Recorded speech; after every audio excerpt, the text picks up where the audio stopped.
রাসূল সাল্লাল্লাহু আলাইহি ওয়াসাল্লাম কিভাবে দাওয়া কার্যক্রম পরিচালনা করতেন, ওনার মেথোডোলজি কেমন ছিল এবং বর্তমান সময়ের সাথে এর প্রাসঙ্গিকতা কেমন, এই টপিকটা নিয়ে আমি কথা বলবো। তার আগে আমি শুরুতে দাওয়া ইস্যু যখনই আমার সামনে আসে তখন যেই কথাটা আমি বলি বা শেয়ার করি সেটা হচ্ছে মানহাজুল ওয়াসাতিয়্যা, মানে the balanced approach of Islam, ইসলামের যে ভারসাম্যপূর্ণ নেচার, এটা নিয়ে আমি কথা বলি।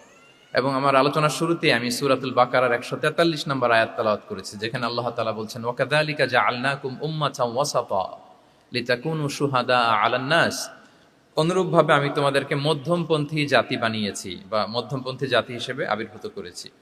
উম্মাতান ওয়াসাতা মানে উম্মাতান আদলান ওয়া খিয়ারা, শ্রেষ্ঠ জাতি, ন্যায়পরায়ণ জাতি, এবং যারা শ্রেষ্ঠ, যারা ন্যায়পরায়ণ, তারাই মূলত মধ্যমপন্থী জাতি। তো আল্লাহ তাআলা আমাদেরকে মধ্যমপন্থী জাতি বলেছেন। এই যে মধ্যম পন্থা আল ওয়াসাতিয়া, এটা ইসলামের অনেকগুলো অনন্য বৈশিষ্ট্যের মধ্যে থেকে একটি বৈশিষ্ট্য। বাট মাঝে মাঝে আমরা এই পন্থাটার কথা ভুলে যাই। ভুলে কি করি, অনেক সময় অনেক প্রান্তিক লেভেল থেকে কাজ করে ফেলি, চিন্তা করে ফেলি, অনেক সময় খুব বাড়াবাড়ি করে ফেলি, অনেক সময় ছাড়াছাড়ি করে ফেলি। বরং আমাদের থাকতে হবে মাঝামাঝি। তাহলে the first and foremost reminder today in this conference hall, যে আমরা বাড়াবাড়িও করব না, ছাড়াছাড়িও করব না, আমরা মাঝামাঝি থাকবো। কোথায় থাকবো? জি, মাঝামাঝি, আল ওয়াসাতিয়্যা, যেটা শ্রেষ্ঠ এবং যেই মেথোডোলজির কথা কোরআন আমাদেরকে জানিয়েছে। আমি যদি এটাকে ইংরেজি করি ওয়াসাতিয়্যা, তাহলে ইংরেজি দাঁড়াবে এরকম যে the balanced nature of Islam, ইসলামের যেই ভারসাম্যপূর্ণ যে নেচার, এটার নাম হচ্ছে মূলত আল ওয়াসাতিয়্যা। আপনি যদি খেয়াল করে দেখেন যে কিভাবে আমরা অন্যান্য জাতিগোষ্ঠীর তুলনায় মধ্যমপন্থী জাতি, তাহলে দেখবেন যে আমরা যদি সাইয়েদনা ঈসা আলাইহিস সালামের ব্যাপারে কথা বলি, জেসাস ক্রাইস্টের ব্যাপারে, তাহলে দেখেন ওনার ব্যাপারে ইহুদি নাসারারা কেউ বাড়াবাড়ি করেছে, কেউ ছাড়াছাড়ি করেছে। আমরা একেবারে মিডল ওয়েতে আছি। যেমন ঈসা আলাইহিস সালামের ব্যাপারে খ্রিস্টানরা কি বলে জানেন? তারা বলে ঈসা আলাইহিস সালাম হচ্ছে আল্লাহর সন্তান। নাউযুবিল্লাহি মিন যালিক। Jesus Christ is the son of God, গডের সন্তান। তাহলে দেখেন কতটা বাড়াবাড়ি করলো, ঈসা আলাইহিস সালামকে উঠাতে উঠাতে খোদার আসনে নিয়ে বসালো। বাড়াবাড়ি হয়ে গেল না এটা? তাহলে একদল খুব বাড়াবাড়ি করলো। এবার যদি ইহুদিদের কথা চিন্তা করি, ইহুদিরা কি বলে? ইহুদিরা একেবারে উল্টো। তারা বলে ঈসা আলাইহিস সালাম হচ্ছে ইবনু জিনা, মানে জারদ সন্তান। নাউযুবিল্লাহ। দেখেন তাদের প্রত্যেকের আকীদা শোনা মাত্রই আপনাদেরকে বলা লাগতেছে না যে নাউযুবিল্লাহ বলেন, আপনারা স্বতঃস্ফূর্ত ভাবেই বলতেছেন নাউযুবিল্লাহ। তার মানে একদল বাড়াবাড়ি করলো, একদল ছাড়াছাড়ি। একদল বলল তিনি আল্লাহর সন্তান বলে একেবারে আল্লাহর উপরে উঠাই ফেলছে, আরেক দল নামাতে নামাতে একেবারে পদদলিত করলো, বলল তিনি হচ্ছেন বাস্টার্ড, মানে ইবনু জিনা, জারদ সন্তান। নাউযুবিল্লাহি মিন যালিক। একদল নিয়ে গেল একেবারে উপরে, আরেক দল একেবারে নিচে। কিন্তু আমরা কি বলি দেখেন, আমরা বলি ঈসা আলাইহিস সালাম উনি হচ্ছেন আব্দুল্লাহি ওয়া রাসূলুহু, তিনি হচ্ছেন আল্লাহ তাআলার দাস বা বান্দা এবং আল্লাহর সম্মানিত রাসূল। দেখুন কতটা ব্যালেন্স এই আকীদা। আমরা আব্দুল্লাহ বলার মধ্য দিয়ে বেসিকলি নাসারাদেরকে রিফিউট করি, তাদের প্রতিবাদ করি আমরা, যে তোমরা যে বলেছো আল্লাহ সন্তান না, ওইদিকে উঠানো যাবে না, নিচে নামায় নিয়ে আসো, উনি আব্দুল্লাহ, আল্লাহর দাস।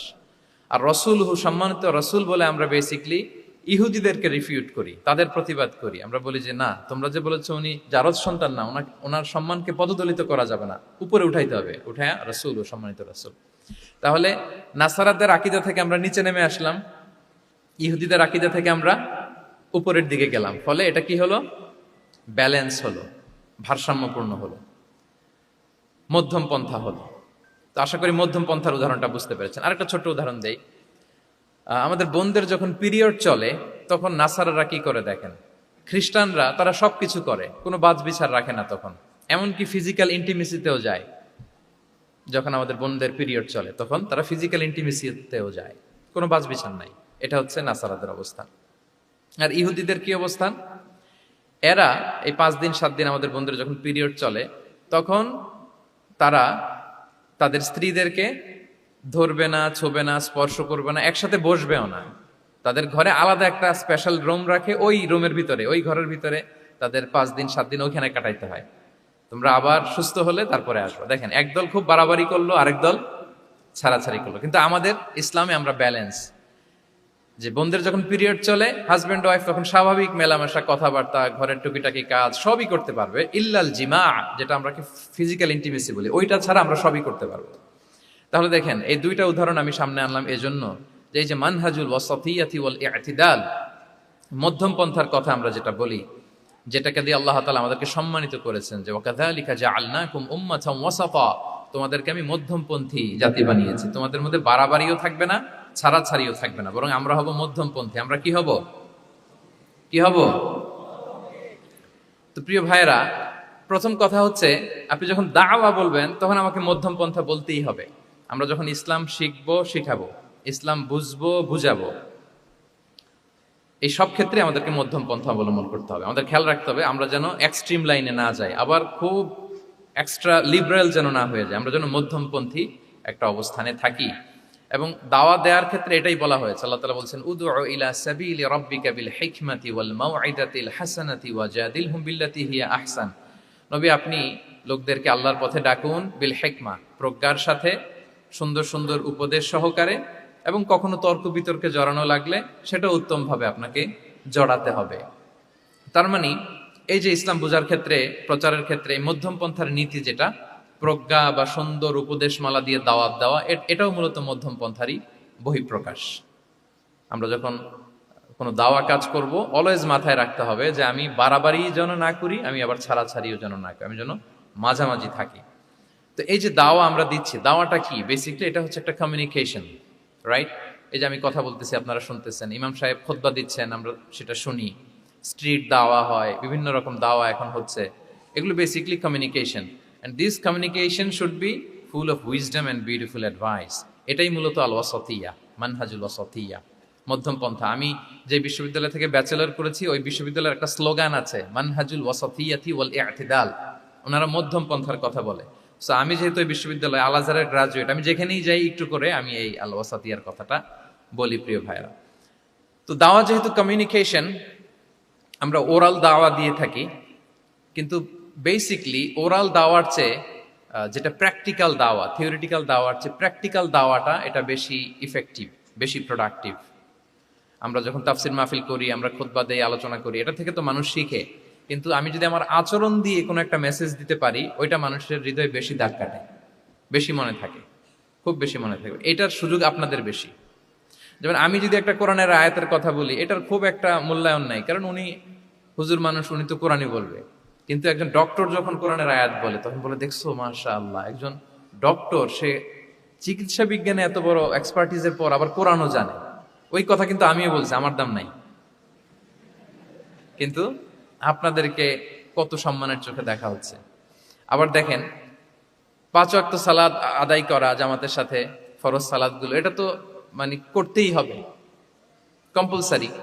এটা করে তো খুব বেশি ক্রেডিট নেওয়ার কিছু নাই, তো আমরা সবাই পড়ি। কিন্তু একজন ডাক্তার যখন নামাজ পড়ে, খেয়াল করে দেখবেন, একজন ডক্টর যখন চেম্বারে রুগীদেরকে রেখে বলে যে, ওখানে যদি লেখা থাকে যে সালাতের সময় বিরতি থাকবে, বা বলা হয় যে এই ডাক্তার কিন্তু রুগী বসিয়ে রেখে নামাজটা পড়ে এসে আবার রুগী দেখা শুরু করে, এটা সবাই খুব পজিটিভলি নেয়, যে দেখো এত ব্যস্ততার পরেও চাইলে এই সময় রুগী দেখতে পারতো, কিন্তু উনি নামাজ পড়ে। দেখেন, একই করণের কথা আমিও বললাম, আপনিও বললেন, আপনার মর্যাদা কত বেশি। আমিও জামাতে নামাজ পড়ি, ইমামতি করাই, আর আপনি যে একটু তাড়াতাড়ি করে নামাজটা পড়ে চলে আসেন, এটাতে আপনার এপ্রিসিয়েশন কত বেশি। তো এভাবে আপনাদের কিন্তু দাওয়া কাজ করার সুযোগ অনেক বেশি, কারণ এটা অনেক মানে নোবেল একটা প্রফেশন, মহৎ পেশা। আপনারা জনগণকে সরাসরি সেবা দেওয়ার যে ব্যাপারটা, এটার সুযোগ আছে। যুদ্ধ বিধ্বস্ত আপনি আহতদেরকে সেবা দিতে পারেন, আগুনে পোড়া রোগীদেরকে সেবা দিতে পারেন, দুরারোগ্য ব্যাধি, তার আর যাওয়ার জায়গা নেই, আপনি সেবা দিতে পারতেছেন। যে কোনো রোগ বালাই, যে কোনো পরিস্থিতিতে যখন একজন মানুষ অসুস্থ হয়, তখন আপনি সেবা দিচ্ছেন, তখন তার মনটা কিন্তু খুব নরম থাকে, তার মধ্যে একটা অসহায়ত্ব কাজ করে। ওই একটা অসহায় মানুষ, তার মনটা খুব নরম, ওই রকম একটা সিচুয়েশনে তারা আপনাদের দ্বারস্থ হয়। ফলে আপনাদের কিন্তু দাওয়া কাজ করার সুযোগ অনেক বেশি, এবং সেক্ষেত্রে ওরাল দাওয়ার চেয়ে আপনার যে প্র্যাকটিক্যাল দাওয়া, এটার ইফেক্ট অনেক বেশি। মানে আপনার চলনে বলনে, আপনার কথনে কথায়, আপনার ব্যক্তিত্বে, পার্সোনালিটিতে, এটার মাধ্যমে যে দাওয়া ফুটে ওঠে, ওইটা বেশি ইফেক্টিভ। নিজের আচরণ দিয়ে যে মেসেজটা দেওয়া যায়, এটা সবচেয়ে ইফেক্টিভ। আপনার লেনদেন, আপনার ডিলিংস কেমন, আপনি মানুষ হিসেবে কেমন, এটা সবচেয়ে পাওয়ারফুল দাওয়া। উমরে ফারুক রাদিয়াল্লাহু তাআলা আনহু, উনি ওনার ছাত্রদেরকে প্রায় বলতেন উমরে ফারুক রাদিয়াল্লাহু তাআলা উনি বলতেন যে কুনু দুআতান ইলাল্লাহি ওয়া আনতুম সামিতুন, যে তোমরা আল্লাহর রাস্তায় দাওয়াতি কাজে বের হয়ে যাও এমন অবস্থায় যে তোমরা চুপচাপ। তো ছাত্ররা বলতো দাওয়াতি কাজও করতে বলতেছেন আবার চুপচাপও থাকতে বলতেছেন, এটা আবার কিভাবে দাওয়াত দিব? তো উমর ফারুক রাদিয়াল্লাহু তাআলা আনহু বলতেন বি আখলাকিকুম, তোমাদের আখলাক দিয়ে দাওয়াত দাও। আখলাক দিয়ে দাওয়াত দেওয়া যায় না? বলেন তো, আখলাক দিয়ে দাওয়াত দেওয়া যায় কি যায় না? যায়। এই আখলাক দিয়ে যে দাওয়াত, এটা অনেক পাওয়ারফুল। 10টা তাফসির মাহফিল করে আমি এটা করতে পারবো না। আপনি আপনার আখলাক দিয়ে, আপনার ব্যক্তিত্ব দিয়ে, আপনার লেনদেন, হ্যাঁ, এগুলো দিয়ে আপনি যে দাওয়াটা দিতে পারবেন, অন্য অনেক কিছু দিয়ে সেটা হবে না। এজন্য ওমর ফারুক বলতেন কুনু দুআতান ইলাল্লাহি ওয়া আনতুম সামিতুন, আল্লাহ রাস্তায় দায়ী হয়ে বের হও কিন্তু চুপচাপ। কিভাবে? বলে বি আখলাকিকুম, তোমাদের আখলাক দিয়ে। এটা বেশি পাওয়ারফুল। এবং রাসূল সাল্লাল্লাহু আলাইহি ওয়াসাল্লামের ব্যাপারে যখন জিজ্ঞেস করা হতো আম্মাজান আয়েশা রাদিয়াল্লাহু তাআলা আনহাকে যে রাসূল সাল্লাল্লাহু আলাইহি ওয়াসাল্লামের আচরণ কেমন ছিল, তখন আম্মাজান আয়েশা বলতেন যে কানা খুলুকুহু আল কোরআন, কোরআনই ছিল রাসূল সাল্লাল্লাহু আলাইহি ওয়াসাল্লামের চরিত্র।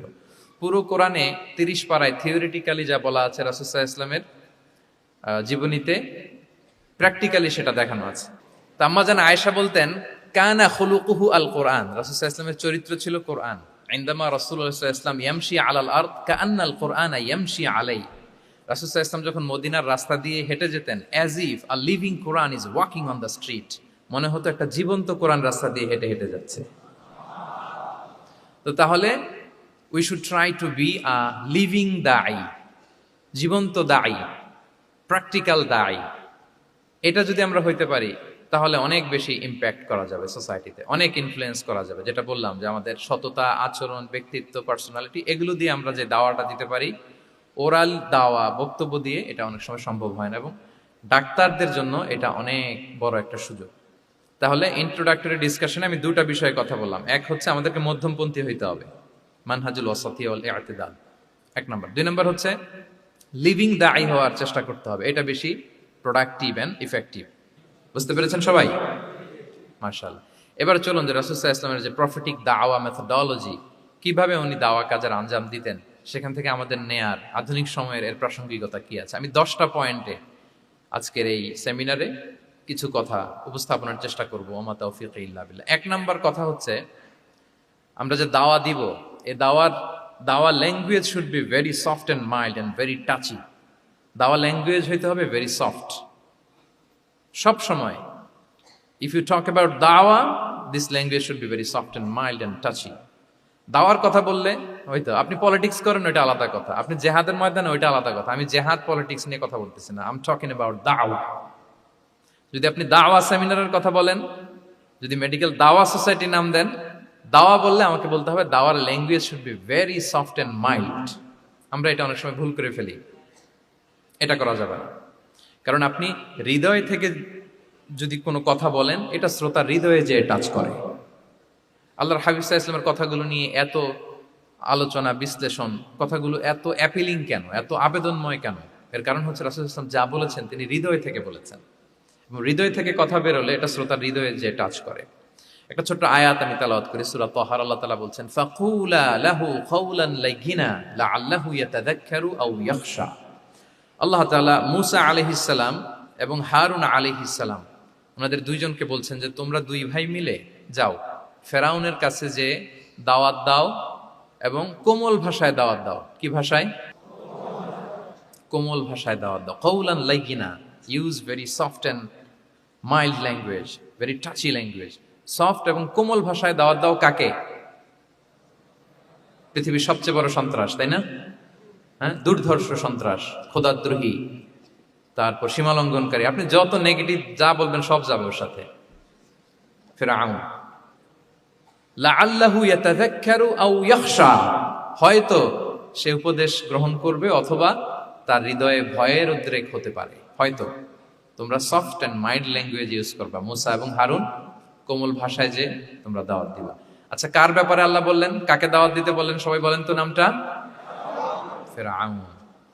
আচ্ছা, ফেরাউনের ক্ষেত্রে আল্লাহ তাআলা বললেন যে soft and mild language use করো, নরম ভাষা। আমাকে উত্তর দেন, আমাদের কারেন্ট সময় আমরা যাদেরকে জালিম বলি, যাদেরকে খারাপ বলি, ফাসিক বলি, পাপাচারী, ধরেন যে আমার মতে বা আপনাদের মতে যে সবচেয়ে খারাপ, পাপাচারী, জালিম, ওই জালিমটা কি ফেরাউনের চেয়ে বড় জালিম? আমাদের চোখে যে জাহান্নামী, যে নিকৃষ্ট খারাপ পাপী যাকে আমি মনে করি, যদিও এরকম মনে করার সুযোগ আমাদের নাই। কে জান্নাতি কে জাহান্নামী এটা ডিসাইড করবে কে? আল্লাহ তাআলা। কিন্তু আমাদের চোখে যে পাপী, যে ভুল করেছে, যে জালিম, ওই জালিমগুলো খারাপ লোকগুলো কি ফেরাউনের চেয়ে বেশি খারাপ ছিল? ছিল? ওই ফেরাউনের ক্ষেত্রে আল্লাহ বলেছেন ফাকুল আল্লাহু কাউলান লাইকিনা, সফট ল্যাঙ্গুয়েজ ইউজ করো মুসা এবং হারুন, কোমল ভাষা ব্যবহার করো, হয়তো তার ভুল ভেঙে যাবে, হয়তো সে উপদেশ গ্রহণ করবে। তো তাহলে দেখেন কত বড় ভুল আমরা করি। আমরা মাঝে মাঝে এমন অ্যাটাকিং মুডে কথা বলি, এমন আগ্রাসী হয়ে কথা বলি, ওর মানার এক সুযোগ থাকলেও ও মানবে না। কি বলেন? যাও মানার একটু ইচ্ছা ছিল, আমার এই অ্যাটিটিউডের কারণে সে আর এটা শুনবে না। এটাই মানুষের স্বভাব। আপনি আগ্রাসী হয়ে অ্যাটাকিং হয়ে কথা বলে মানুষ এটা শোনে না। তাহলে দাওয়ার প্রফিটিক এক নাম্বার মেথোডোলজি হচ্ছে দাওয়ার ল্যাঙ্গুয়েজ হইতে হবে very soft and very mild. Allah তাআলা সূরাতু আলে ইমরানে বলছেন ফাবিমা রাহমাতিম মিনাল্লাহি লিনতা লাহুম ওয়ালাউ কুনতা ফাদ্দান গালিযাল কলবি লানফাদ্দু মিন হাওলিক। নবী হে, আল্লাহর অনুগ্রহে, আল্লাহর রহমতে আপনি কোমল ভাষী হয়েছেন। আপনি কোমল ভাষী না হয়ে যদি রূঢ় ভাষী হতেন তাহলে মানুষজন আপনার কাছ থেকে ভেগে ভেগে পালাতো। কিন্তু আমরা দেখতাম যে সাহাবারা রাসূল সাল্লাল্লাহু আলাইহি ওয়াসাল্লামের কাছে শুধু জড়ো হইতে চেত, দেখা করতে চেত, রাসূলকে ঘিরে রাখতো, এত পছন্দ করতো রাসূল সাল্লাল্লাহু আলাইহি ওয়াসাল্লামের কোমল আচরণের কারণে। ইভেন ফ্যামিলিতে কোনো সমস্যা হলে অনেক সাহাবারা বলতেন ফ্যামিলির সাথে সমস্যা হলেও তারা রাসূলের কাছে চলে আসতো। এমনকি কারো পেটে ক্ষুধা লাগলেও তারা রাসূলের দরবারে চলে আসতো। তারা বলতো রাসূল সাল্লাল্লাহু আলাইহি ওয়াসাল্লামের চেহারার দিকে তাকালেই আমাদের ক্ষুধা মিটে যেত। কি কোমল ভাষী ছিলেন, কত সুন্দর সফট ল্যাঙ্গুয়েজ রাসূল সাল্লাল্লাহু আলাইহি ওয়াসাল্লাম ইউজ করেছেন। হ্যাঁ, রাসূল সাল্লাল্লাহু আলাইহি ওয়াসাল্লাম কখনো যে কঠোর ভাষায় কথা বলতেন না তা না, মাঝে মাঝে বলতেন, কিন্তু বেশিরভাগ ওনার দাওয়া ছিল সফট অ্যান্ড মাইল্ড। মাঝে মাঝে প্রেক্ষাপটের আলোকে রাসূল সাল্লাল্লাহু আলাইহি ওয়াসাল্লাম অনেক সময় তেজস্বী জ্বালাময়ী ভাষণ দিতেন, মনে হতো ব্যাটালিয়নকে কমান্ড করছেন। এটা মাঝে মাঝে চেহারা লাল হয়ে যেত, গড়গড় করতেন যুদ্ধের আগে। কিন্তু রেগুলার বেসিসে রাসূল সাল্লাল্লাহু আলাইহি ওয়াসাল্লাম খুব কোমল ভাষায় কথা বলতেন। তাহলে এক নম্বরে যেটা জানলাম, যদি আপনি দাওয়া মেন্টালিটি, দাওয়া মোডে থাকতে চান, আপনার ভাষা হতে হবে শক্ত না নরম? সফট হইতে হবে, কোমল। কারোর প্রতি আগ্রাসী হয়ে যেন আমরা কথা না বলি, অ্যাটাকিং মুডে যেন না বলি, বললেও শুনবে না। এটাই মানুষের নেচার, সফট ল্যাঙ্গুয়েজে বলতে হয়। ফেরাউনকে যদি বলা হয় ওর সাথে ভালোভাবে বলো, তো আমাদের আশেপাশে যারা আছে এরা তো আরো এদেরকে সম্মান দিয়ে নরম করে বলা উচিত। কি বলেন? জি, এক নম্বর গেল।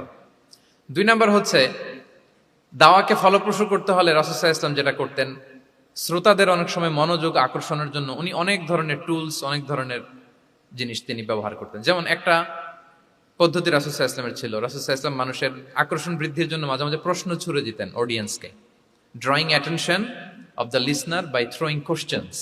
কোশ্চেন থ্রো করার মাধ্যমে অ্যাটেনশন গ্রো করতেন। হাদিসে এরকম অনেক উদাহরণ পাওয়া যায়।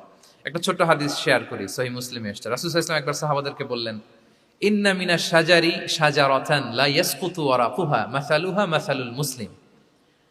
রাসূল সাল্লাল্লাহু আলাইহি ওয়াসাল্লাম জিজ্ঞেস করলেন, তোমরা কি কেউ বলতে পারবা বৃক্ষরাজির মধ্যে একটা বৃক্ষ আছে, গাছের মধ্যে একটা গাছ আছে যেই গাছের কখনো পাতা ঝরে না, ওই গাছের পাতা কখনো ঝরে না। এর দৃষ্টান্ত হচ্ছে মুসলিমের দৃষ্টান্তের মতো। বলতো ফাহাদ্দিসুনি মা হিয়া, বলতো ওই গাছটা কি? কে বলতে পারো?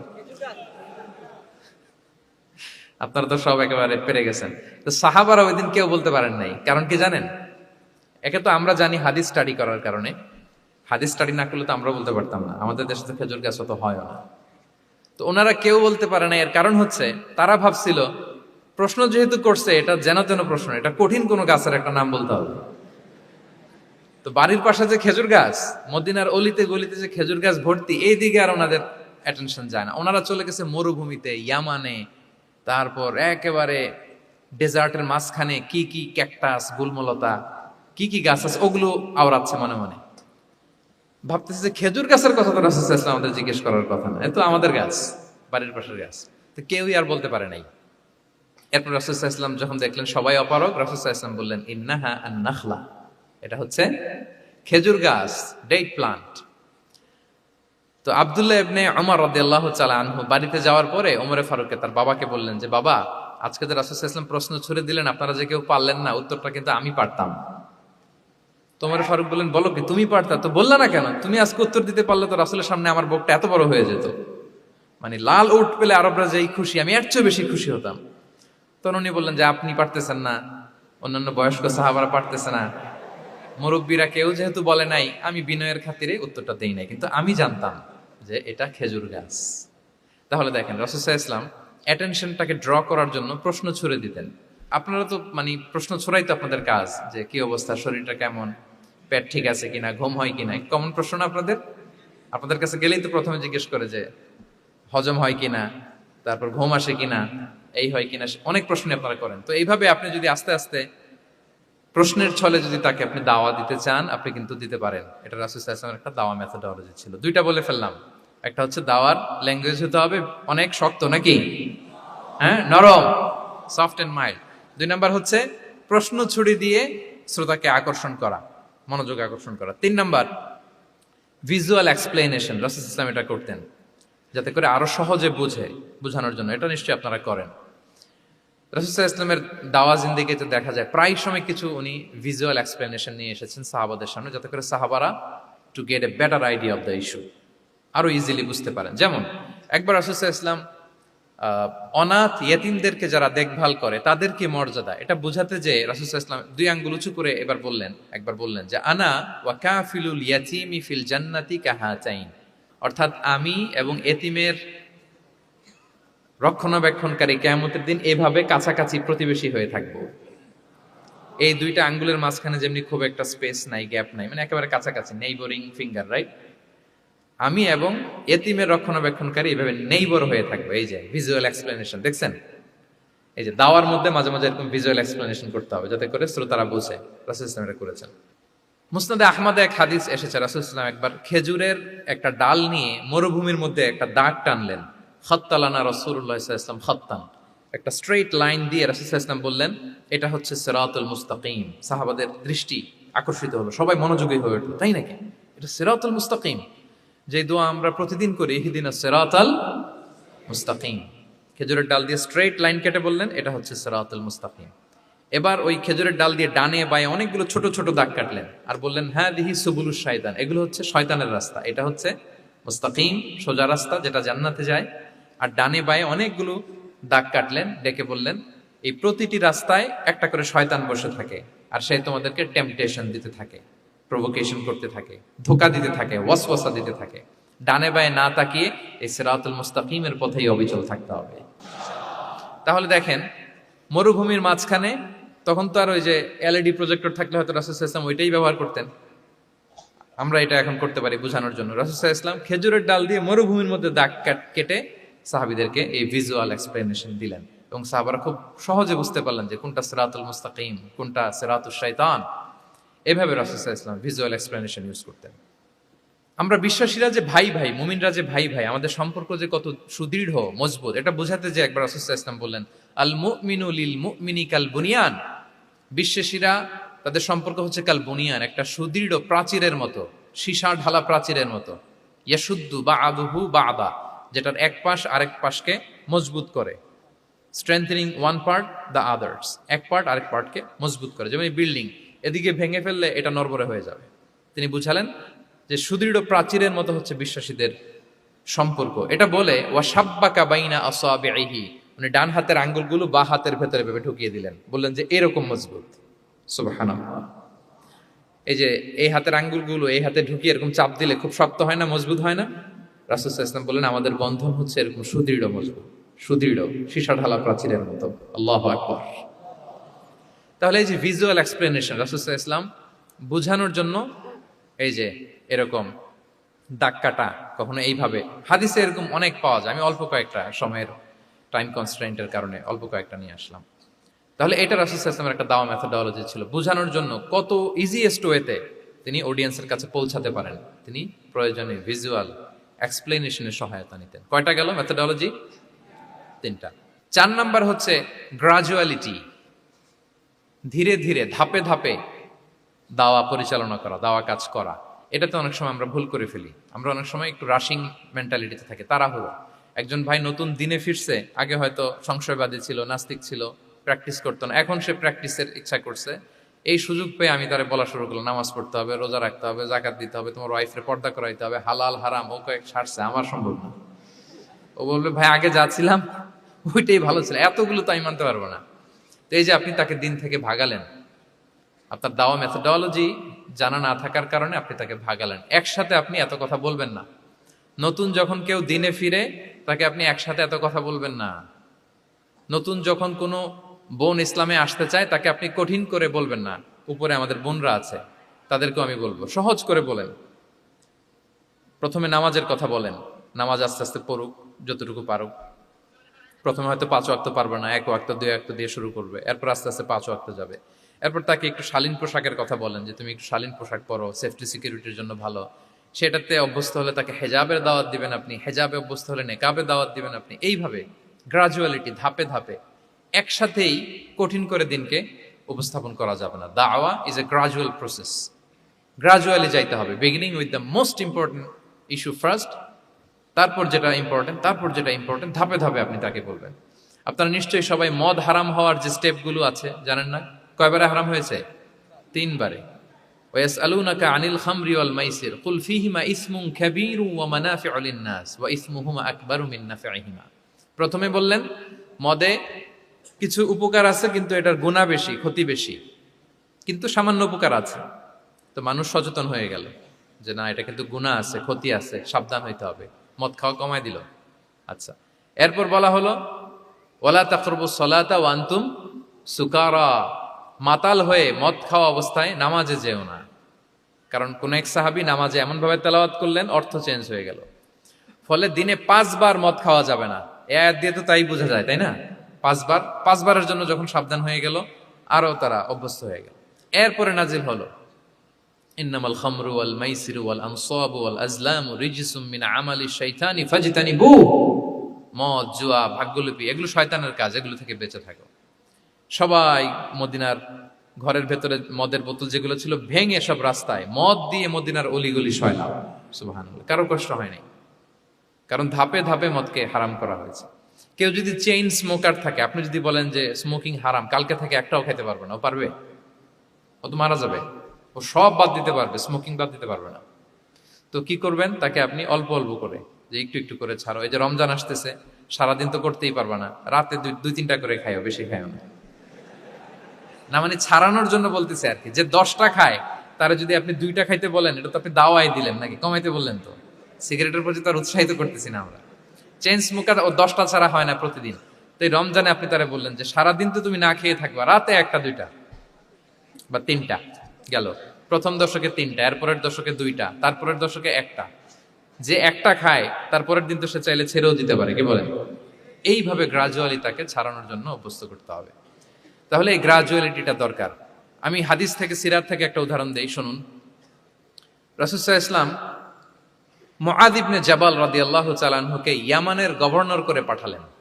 তো তখন তাকে বললেন যে মুআয, ইন্নাকা তাআতি কওমান মিন আহলিল কিতাব, তোমাকে এমন একটা এলাকার গভর্নর করে পাঠাচ্ছি, তারা কিন্তু আহলি কিতাব, মানে people of the books, Jews and Christian community, তারা ইহুদি খ্রিস্টান।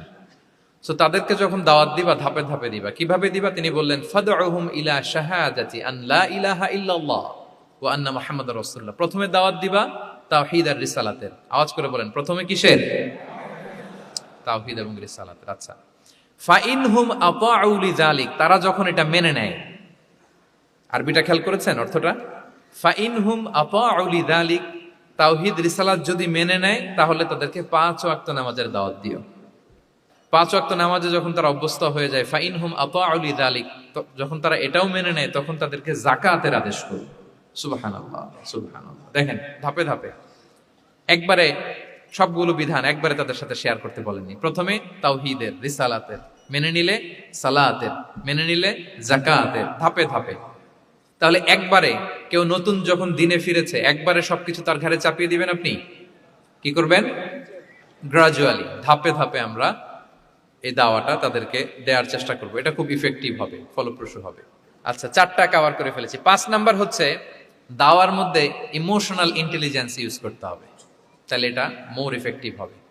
মানে আপনি মানুষের আবেগ অনুভূতি নাড়িয়ে দিয়ে যদি দাওয়া দিতে পারেন, এটা তার শুদ্ধাচারের জন্য অনেক কাজে দেবে। ইমোশনাল ইন্টেলিজেন্স মানে তার আবেগ, ইমোশনকে আপনি ট্রিগার আপ করবেন, ওইটাতে আপনি টাচ করবেন, তাহলে দেখবেন যে সে একেবারে কাবু হয়ে গেছে। এটা রাসূল সাল্লাল্লাহু আলাইহি ওয়াসাল্লামের সিরাতে আমরা অনেক সময় দেখেছি যে ইমোশনাল ইন্টেলিজেন্সকে কাজে লাগিয়ে রাসূল সাল্লাল্লাহু আলাইহি ওয়াসাল্লাম তার আবেগ অনুভূতিতে এমন ভাবে নাড়া দিয়েছেন তাকে আল্লাহ তাআলা হেদায়েতের রাস্তায় নিয়ে এসেছে। সুবহানাল্লাহ। একটা ছোট্ট উদাহরণ দেই, মুসনাদে আহমদ ইবনে হাম্বলের হাদিস, কিভাবে ইমোশনাল ইন্টেলিজেন্স রাসূল সাল্লাল্লাহু আলাইহি ওয়াসাল্লাম ইউজ করতেন, আবেগ অনুভূতিকে কিভাবে নাড়া দিতেন রাসূল সাল্লাল্লাহু আলাইহি ওয়াসাল্লাম। এক যুবক এসে সাহাবাদের সামনে রাসূল সাল্লাল্লাহু আলাইহি ওয়াসাল্লামকে বললেন, ইয়া রাসূলুল্লাহ ইযান লি বিজিনা, হে আল্লাহর রাসূল আপনি আমাকে জিনার অনুমতি দেন। নাউযুবিল্লাহ। কিসের? জিনার, মানে ব্যভিচারের অনুমতি দেন। ব্যভিচার বা জিনার অনুমতি দেন। আশেপাশের সাহাবারা তো রেগে মেগে আগুন। ফাআকবাল আল কওমু আলাইহি ফাজাজারু, সবাই তাকে দৌড়ে ধরতে গেল আর ধমকাতে লাগলো, ছি ছি ছি, মাহ মাহ। আমরা যেটা বাংলায় বলি ছি ছি, আরবিতে ওনারা কি বলে? মাহ মাহ, ছি ছি। কি বলো তুমি? লজ্জা শরমের মাথা খেয়ে তুমি রাসূলুল্লাহর দরবারে এসে বলতেছো, হে আল্লাহর রাসূল আপনি জিনার অনুমতি দেন। যে রাসূল আল্লাহর পক্ষ থেকে বাণী শোনায়, ওয়ালা তাকরাবুজ জিনা, তোমরা ব্যভিচারের নিকটবর্তীও হয়ো না, আর তুমি সেই নবীর কাছে এসে আবদার করতেছো জিনার অনুমতি দেন। তারা যখন তেরে আসলো এই যুবকের দিকে, রাসূল সাল্লাল্লাহু আলাইহি ওয়াসাল্লাম তাদেরকে থামালেন, বললেন যে তোমরা থামো, যুবককে ডেকে আনো আমার কাছে। যুবককে নিয়ে আসা হলো। রাসূল সাল্লাল্লাহু আলাইহি ওয়াসাল্লাম তাকে পরম আদরে কাছে টেনে নিলেন। এবার তাকে জিজ্ঞেস করলেন, তুমি জিনার অনুমতি চাও না? বলে যে ইয়া রাসূলুল্লাহ, জি জিনার অনুমতি চাই। তখন রাসূল সাল্লাল্লাহু আলাইহি ওয়াসাল্লাম বললেন, তুমি আমাকে উত্তর দাও তো, তুমি বলো তো যে আতুহিব্বুহু লি উম্মিক, তুমি কি পছন্দ করবে যে কোনো পরপুরুষ তোমার মায়ের সাথে এই জিনাটা করুক? তোমার এটা ভালো লাগবে? সে বলে, লা ইয়া রাসূলুল্লাহ, না কখনো না, আমার মায়ের সাথে কেউ এই পাপাচারে লিপ্ত হবে এটা কোনো মানুষ মেনে নিবে না। আমি কেন, কেউ মেনে নিবে না। তারপর রাসূল সাল্লাল্লাহু আলাইহি ওয়াসাল্লাম তাকে বললেন, আতুহিব্বুহু লিবনাতিক, তুমি তোমার কলিজার টুকরা সন্তান, কন্যা সন্তানের সাথে, তোমার কন্যার সাথে কেউ এই পাপ কাজটা করুক, এটা তুমি মেনে নিবে? এটা তুমি পছন্দ করো? সে বলল, লা ইয়া রাসূলুল্লাহ, হে আল্লাহর রাসূল কখনো কালেও না, কখনো মানবো না, আমার মেয়ের সাথে কেউ এই কাজ করবে আমি কখনো মানবো না। রাসূল সাল্লাল্লাহু আলাইহি ওয়াসাল্লাম আবার তাকে প্রশ্নবাণে জর্জরিত করতে লাগলেন, আবার বললেন, আতুহিব্বুহু লি উখতিক, তুমি কি তোমার প্রিয় বোনের সাথে কেউ এটা করুক, এই পাপাচারে লিপ্ত হোক, জিনা করুক, পছন্দ করবে? তোমার বোনকে কেউ এরকম করবে, অপমান করবে, এটা চাইবে তুমি? বলে, কখনো না, লা ইয়া রাসূলুল্লাহ, কখনো না, কেউই তো পছন্দ করবে না এটা। তখন রাসূল সাল্লাল্লাহু আলাইহি ওয়াসাল্লাম বললেন, তুমি যার সাথে জিনার অনুমতি চাইছো সে তো কারো না কারো মা, কারো না কারো মেয়ে, কারো না কারো বোন, তুমি এভাবে কেন ভাবতে পারো না? সুবহানাল্লাহ বিহামদি। এই কথা বলার পরে তো সে একেবারে ইমোশনালি এমন ড্যামেজ হয়েছে, লজ্জায় কাচুমাচু হয়ে মাথা নিচু করে দাঁড়ায়ছে। তখন রাসূল ইসলাম তার পিঠে একটা আলতো চাপড় মারলেন, পরম মমতায় আলতো চাপড় দিয়ে তার জন্য দোয়া করলেন, আল্লাহুম্মা গফির যামবাহ ওয়া তাহহির কলবাহ ওয়া হাসসিন ফারজাহ, আল্লাহ তুমি এই যুবকের পাপ মোচন করো, আল্লাহ তুমি তার অন্তরটাকে পরিশুদ্ধ করো, আল্লাহ তুমি তার চরিত্রটাকে নিষ্কলুষ করো। এই হাদিসের রাবি উনি বলতেছেন, ফালাম ইয়াকুন বা'দা যালিকাল ফাতা ইয়ালতাফিতু ইলা শাই, ওই দিনের পর থেকে এই যুবক কখনো কোনো পরনারীর দিকে রাস্তায় তাকায় নাই। এই ইমোশনালি যখন তাকে দুর্বল করা হলো, তাকে যখন এইভাবে রাসূল সাল্লাল্লাহু আলাইহি ওয়াসাল্লাম প্রেজেন্টেশন করলেন, হাদিসের বর্ণনাকারী বলেন, এরপরে আমরা কোনোদিন তাকে পরনারীর দিকে তাকাতে দেখি নাই। তার হৃদয়টাকে আল্লাহ তাআলা পরিশুদ্ধ করে দেন। রাসূল সাল্লাল্লাহু আলাইহি ওয়াসাল্লাম ওয়ায়ুযাক্কিহিম, কিভাবে মানুষকে পরিশুদ্ধ করতে দেখেন, কিভাবে তার আবেগ অনুভূতিকে নাড়িয়ে তার চিন্তার জগতে আলোড়ন সৃষ্টি করে তাকে এমন ভাবে কাবু করলেন যে রাসূল সাল্লাল্লাহু আলাইহি ওয়াসাল্লাম যেই দিকে তাকে গাইড করতেছে এখন সে সেদিকেই যেতে বাধ্য।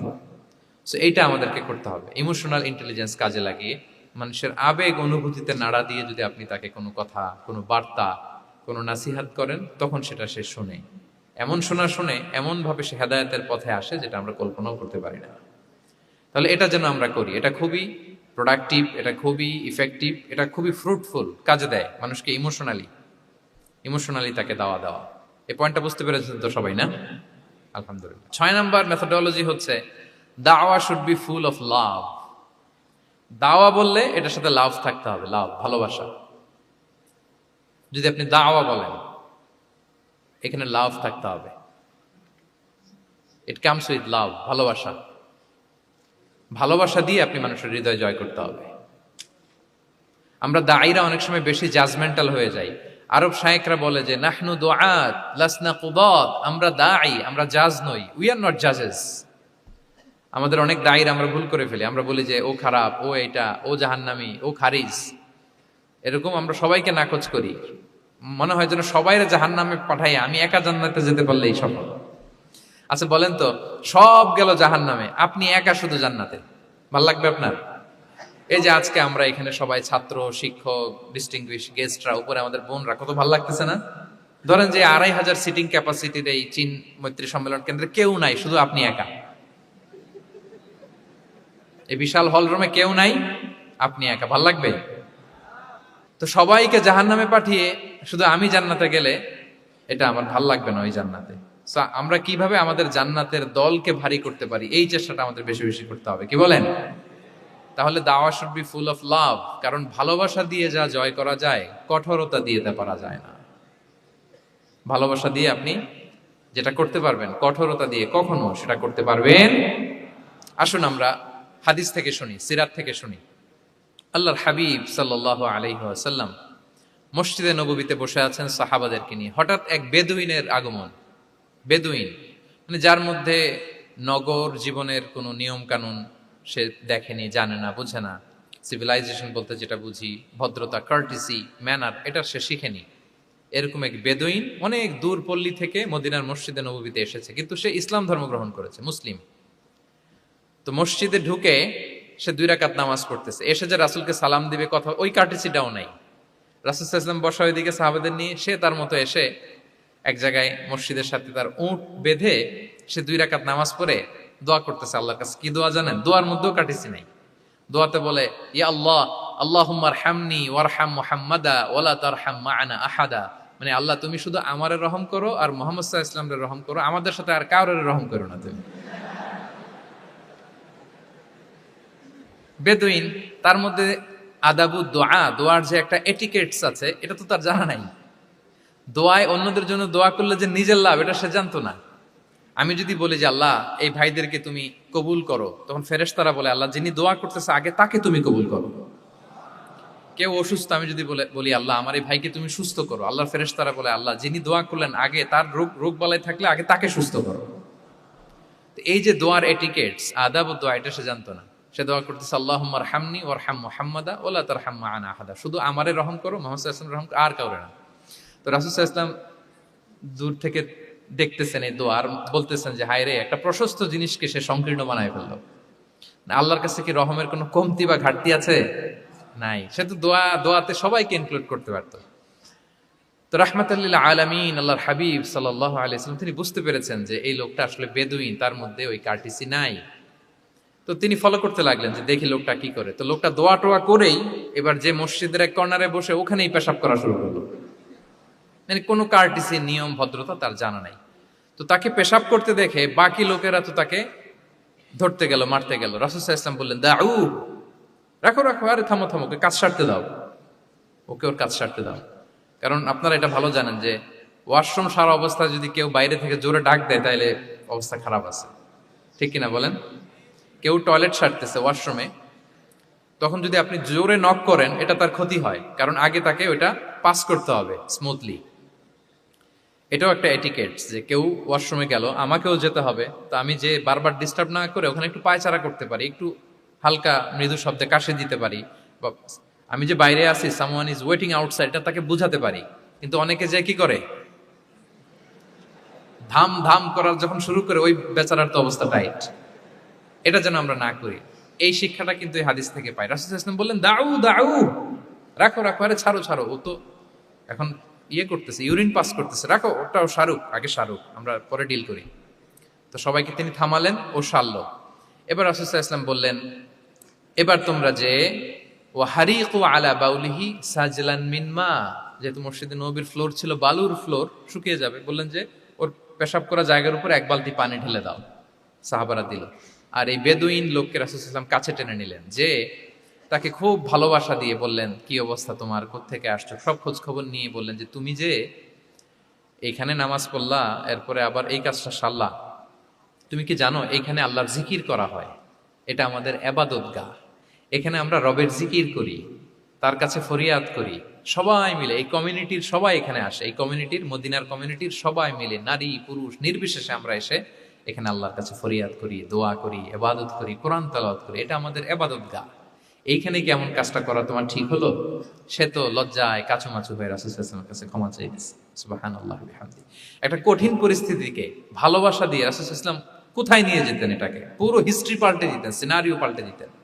সাহাবারা অবাক হলো, তারাও শিখলো যে না, এরকম করা যাবে না। তখন তাকে এইভাবে ডিল করলেন। আর সাহাবারা যারা রাগারাগি করেছিল, সাহাবিদেরকে রাসূল সাল্লাল্লাহু আলাইহি ওয়াসাল্লাম বললেন, ফাইন্নামা বুইসতুম মুয়াসসিরিন,